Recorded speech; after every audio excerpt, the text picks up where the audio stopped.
बिस्मिल्लाहिर्रहमानिर्रहीम अल्हम्दुलिल्लाहि वकफ़ा वसलामुन अला इबादिहि अल्लज़ीना इस्तफ़ा अम्मा बाद।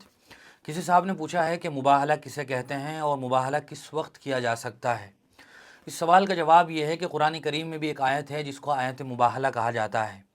तीसरे पारे में अल्लाह तबारक व तआला ने आयत मुबाहला का तज़किरा फ़रमाया है और उस आयत का एक ख़ास पस मंज़र भी है। अल्लाह ताला इरशाद फ़रमाते हैं, फ़मन हाज्जक फ़ीहि मिन बअदि मा जाअक मिनल इल्म फ़कुल तआलौ नदउ अबनाअना व अबनाअकुम व निसाअना व निसाअकुम व अनफुसना व अनफुसकुम सुम्मा नब्तहिल फ़नजअल लअनतल्लाहि अलल काज़िबीन। ये आयत मुबाहला है।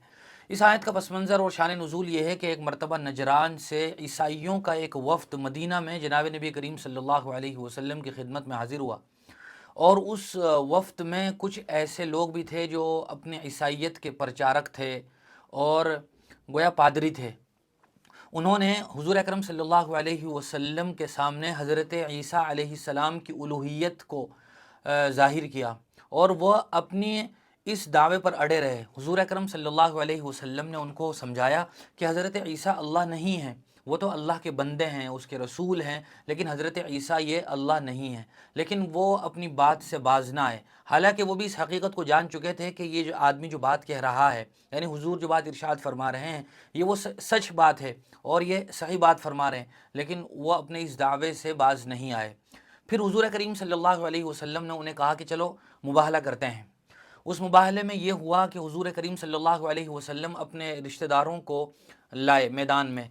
आप हज़रत अली को लाए जो आपके बिल्कुल करीबी रिश्तेदार थे, दामाद भी थे, और फिर आप हज़रत फ़ातिमा को लाए, हज़रत हसन और हुसैन रज़ी अल्लाह तआला अन्हुमा को लाए और आपने फरमाया कि तुम भी ले आओ अपने बेटों को, अपने रिश्तेदारों को, जिसको लाना चाहो मुबाहले में ले आओ। मुबाहला करते हैं और मुबाहले में ये होता है कि जब किसी मामले में हक़ और बातिल को लेकर झगड़ा हो जाए, कौन सी बात हक़ है और कौन सी बात बातिल है, जब किसी बात पर झगड़ा हो जाए तो फिर इस तरह किया जाता है कि जो आदमी अपने दावे में झूठा होगा उस पर अल्लाह की लानत है, तो गोया उसके लिए तबाही और बर्बादी है। ये इस तरह की बद्दुआ होती है इसमें।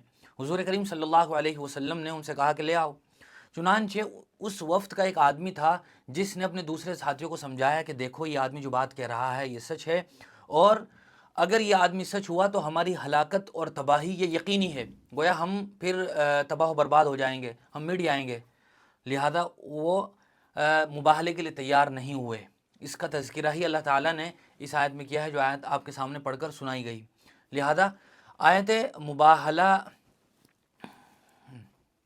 लिहाजा ऐसे मौके पर जब हक़ और बातिल का कोई मसला हो, दो फरीक, दो ग्रुप आपस में झगड़ रहे हों और उनमें से कोई ये कहे कि चलो मुबाहला करते हैं, यही कि दोनों उस पर राज़ी हो जाएं, और फिर उसमें ये कहा जाता है कि जो आदमी झूठा होगा उस पर अल्लाह की लानत है, तबाही और बर्बादी है। इसको मुबाहला कहा जाता है और ज़रूरत के मौके पर मुबाहला किया जा सकता है। हुज़ूर करीम सल्लल्लाहु अलैहि वसल्लम ने किया है, आज भी ज़रूरत के वक्त मुबाहला किया जा सकता है। लेकिन ये बात याद रखनी चाहिए कि जो आदमी झूठा हो उस आदमी को मुबाहला करने की हिम्मत नहीं करनी चाहिए, वरना उलमा ने बहुत सारे ऐसे वाक़यात लिखे हैं कि जिन लोगों ने मुबाहला किया और वो झूठे थे तो वो अगले कुछ मुद्दत के बाद ही इस दुनिया से रुखसत हो गए, गोया तबाही बर्बादी उनके लिए मुक़द्दर हो गई। लिहाजा मुबाहले के लिए इतनी जल्दी तैयार भी नहीं होना चाहिए और जो आदमी झूठा हो उस आदमी को तो हरगिज़ मुबाहला नहीं करना चाहिए। उम्मीद है कि बात क्लियर हो गई होगी। फिर भी अगर जहन में कोई सवाल है तो आप कमेंट बॉक्स में अपना सवाल पूछ सकते हैं।